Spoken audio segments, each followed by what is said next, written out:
అని మనం ఆలోచన చేస్తే యావత్ భూమండలానికి అది పేరు. అందుకని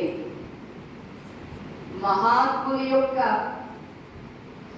జనన కర్మ లీలాదులు మన జన్మ కర్మలకు హరాదులు. అర్థమైందమ్మా? కొంచెం మహాత్ముల యొక్క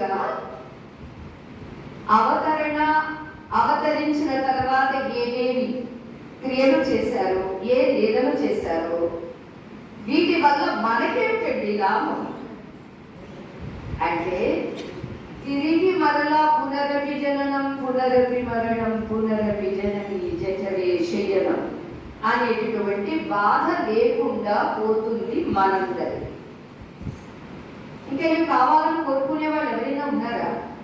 ఇంకా పుట్టునే ఉందామండి, ఇంకా చస్తూనే ఉందామండి, ఈ పుట్టి చచ్చేలోపుగా చాలా బాధలు ఉన్నాయి కదండి, పర్వాలేదులేండి, అనుభవిస్తాంలేండి అని బుద్ధి విచక్షణ ఉన్నవాడు ఎవరు అనుకోడు.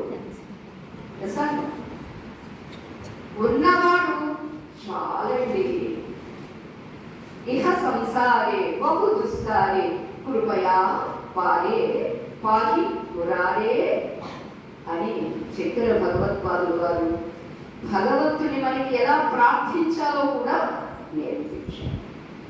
అందుచేత ఒక మహాత్ముని యొక్క జన్మ దినోత్సవము మన అందరికీ జన్మ హరోత్సవము.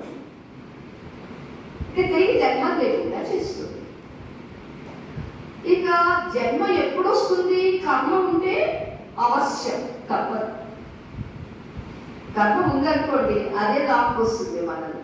మరి వారు ఎలా వచ్చారండి అని అంటే వారు కర్మను తీసుకొని వస్తారు, మనల్ని